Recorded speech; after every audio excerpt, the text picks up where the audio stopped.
भारत रत्न 2024। भारत सरकार ने 5 प्रतिष्ठित हस्तियों कर्पूरी ठाकुर, लाल कृष्ण आडवाणी, एम.एस. स्वामीनाथन, पी.वी. नरसिम्हा राव और चौधरी चरण सिंह को भारत का सर्वोच्च नागरिक सम्मान भारत रत्न देने का ऐलान किया है। इसके साथ ही अब तक भारत रत्न पाने वालों की कुल संख्या 53 हो गई है। कर्पूरी ठाकुर, इनके बारे में जान लेते हैं। कर्पूरी ठाकुर का जन्म 24 जनवरी 1924 को बिहार के समस्तीपुर जिले के पितौझिया अब कर्पूरी ग्राम में गोकुल ठाकुर और रामदुलारी देवी के यहाँ हुआ था। उनका निधन 17 फरवरी 1988 को हुआ था। लोकप्रिय लोकप्रियता के कारण इन्हें जननायक कहा जाता है। उन्होंने 1952 में पहली बार सोशलिस्ट पार्टी के उम्मीदवार के रूप में ताजपुर निर्वाचन क्षेत्र से बिहार विधानसभा चुनाव जीता था।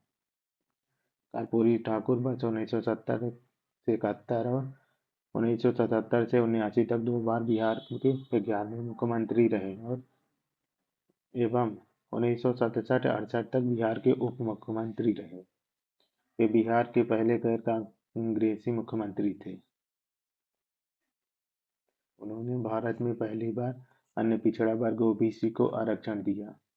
उन्होंने 1977 में मुख्यमंत्री बनने के बाद मुंगेरी लाल आयोग की सिफारिशों को लागू किया था, जिस कारण पिछड़ों को नौकरियों में आरक्षण मिला। वर्ष 1978 में उन्होंने एक अभूतपूर्व आरक्षण मॉडल प्रस्तुत किया, जिसमें ओबीसी आर्थिक रूप से पिछड़े वर्गों, ईबीसी महिलाओं और उच्च जातियों के बीच आर्थिक रूप से पिछड़े वर्गों के लिए विशिष्ट कोटे के साथ 26% आरक्षण आवंटित किया गया था। उन्होंने बिहार में उर्दू को दूसरी राजकीय भाषा का दर्जा दिया।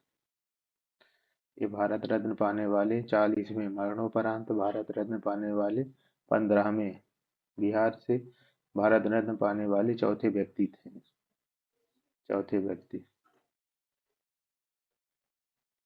लाल कृष्ण आडवाणी, इनके बारे में जानते हैं। भारत रत्न प्राप्त करने वाले 50वें व्यक्ति लाल कृष्ण आडवाणी का जन्म 8 नवंबर 1927 को कराची अब पाकिस्तान में हुआ था। हुआ था। वर्ष 1942 में वे आरएसएस से जुड़े और 1980 में स्थापित भाजपा के संस्थापक सदस्यों में से एक थे। इनकी आत्मकथा किताब का नाम माई कंट्री माई लाइफ है। इन्होंने राम मंदिर के समर्थन के लिए 25 सितंबर 1990 को सोमनाथ से अयोध्या तक रथ यात्रा शुरू की। इसी यात्रा के दौरान 22 अक्टूबर 1990 को समस्तीपुर में गिरफ्तार किए गए। अप्रैल 1970 में जनसंघ सीट से राज्यसभा के लिए चुने गए। 2002 से 2004 तक भारत के 7वें उप प्रधानमंत्री के रूप में कार्य किया। ये 1998 से 2004 तक भारत के गृह मंत्री रहे। वे 2009 में भाजपा के प्रधानमंत्री पद के उम्मीदवार रहे। उन्होंने 2015 में पद्म विभूषण से सम्मानित किया।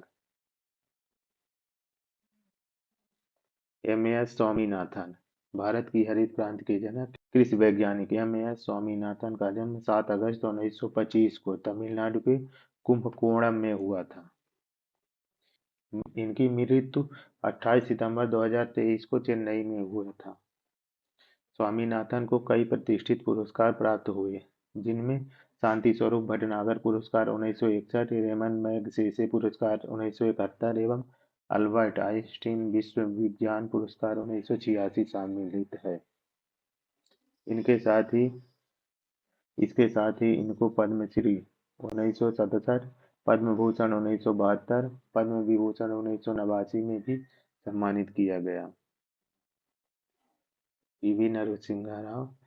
नरसिम्हा राव का जन्म 28 जून 1921 को वर्तमान तेलंगाना तब हैदराबाद के वारंगल जिले के लकनेपल्ली गांव में हुआ था। इनका पूरा नाम पापुला पति वेंकट नरसिम्हा राव था। इनके पिता का नाम सीताराम राव और माता का नाम रुक्माबाई था। वह 1991 से 1996 तक वे भारत के 9वें प्रधानमंत्री रहे। इन्होंने इन्होंने भारत के रक्षा मंत्री, विदेश मंत्री, गृह मंत्री के रूप में भी कार्य किया। वे 1971 से 1973 तक आंध्र प्रदेश के चौथे मुख्यमंत्री रहे। 73वें और 74वें संवैधानिक संशोधन अधिनियम का कार्यान्वयन पीवी नरसिम्हा राव के कार्यकाल के दौरान हुआ था। चौधरी चरण सिंह चौधरी चरण सिंह का जन्म 23 दिसंबर 1902 को उत्तर प्रदेश के मेरठ जिले के नूरपुर में जाट किसान परिवार में हुआ था। इनकी जयंती की पर 23 दिसंबर को राष्ट्रीय किसान दिवस मनाया जाता है। इनकी मृत्यु 29 मई 1987 को हुई थी। सर्वप्रथम 1937 में छपरौली से उत्तर प्रदेश विधानसभा के लिए चुने हुए गए। वे 1979 से 1980 तक भारत के 5वें प्रधानमंत्री रहे। हालांकि इस दौरान वे कभी भी संसद नहीं गए। वे 1967 से 68 तक एवं दोबारा 1970 में उत्तर प्रदेश के मुख्यमंत्री रहे। इनके समाधि स्थल को किसान घाट के रूप में जाना जाता है।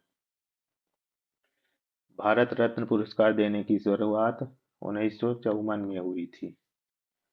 1955 से यह पुरस्कार मरणोपरांत भी दिया जाता है। भारत रत्न पुरस्कार का आकार पीपल के पत्ते की तरह होता है। खेल जगत में भारत रत्न पाने वाले पहले व्यक्ति सचिन तेंदुलकर हैं। भारत रत्न पाने वाले पहले वैज्ञानिक सीवी रमन थे। भारत रत्न देने की सिफारिश प्रधानमंत्री द्वारा की जाती है। भारत रत्न पुरस्कार सफेद रंग के फीते में पहनाया जाता है।